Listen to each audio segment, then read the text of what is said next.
Hello. This post is for a sociology assignment, and today's discussion will be what would the Sociology Founders say about healthcare? Now, I found an online article that I read and developed a more understanding, and this is how I personally feel about it. I feel that healthcare is a major issue in our country due to high and steadily increasing cost of medications and surgery, and people struggling to afford and having built debt with medical bills for even common procedures such as a root canal or even a simple doctor's visit. Here in Louisiana, it costs me $150 just to see a doctor to get a prescription for asthma medication, which I've had since I was a child. And this can, you know, vary from any prescription. A prescription's a prescription, but at the end of the day, it cost me that much just to even be seen. Um, they have online doctors, which sounds like it would be a cheaper option, but in fact, it's even more expensive to see without insurance. And we as people need to make healthcare more available for everyone.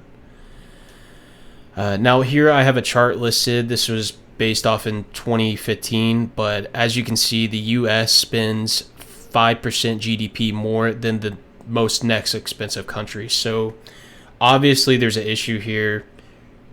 Our healthcare is the most expensive, at least based on this chart, and I highly doubt it's changed. But the early founders and supporters of sociology for this topic would be Talcott Pearson's, which was the only one I could seem to find that discussed this issue early enough, which he discussed in a book he wrote called The Social System, which was written in 1951. The main focus of his theory was to basically identify who was actually sick and label them as such in a specific criteria. If the person met this criteria, then they would be exempt from social expectations such as going to work for the duration of their sickness and having the appropriate care provided to them. By no means was his theory perfect due to a feminist named Anne Oakley suggesting that, in quote, rights of the sick role were not afforded to women in the same way they are for men, end quote. But in today's society, I don't feel that we have this issue as much as it once was in the past, due to her main argument being that women were not commonly excused from their social roles as mothers and housekeepers. Since we progressed as society, that is not the only thing women can be, and we are all viewed as equals and can do the same jobs. So, like I stated, I no longer see this argument as valid.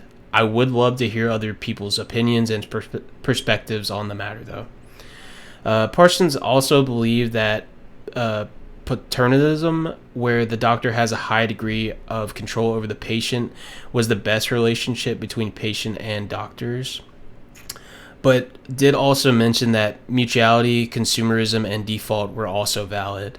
Mutuality seems to be the best choice in my opinion, since it's an equal discussion between both patient and doctor, and I feel that's kind of what we do in today's time. But obviously the doctor has has the say at the end of the day. Now, I don't feel that he exactly helps my opinion to the T due to some of his views seeming outdated / out of touch, but I can see his insight helpful and helping if we have a better healthcare system to prevent corruption and people taking advantage of this new system that would be put in place. Here I have a picture of him, suit and tie, hanging out in his office. My theoretical approach in sociology would be the functional approach, which in definition sees society as a complex system whose parts work together to promote solidarity and stability. This fits my theory best due to having good healthcare for everyone benefits all in our society and is a necessity for the human race to prosper. It needs to be part of our social norm and should be treated as normal, as it is in other countries such as Canada.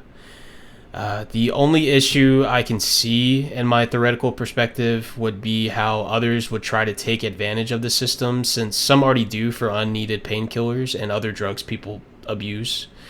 Also, with other countries that have free healthcare, others have discussed long wait times for procedures and limited budgets from the government.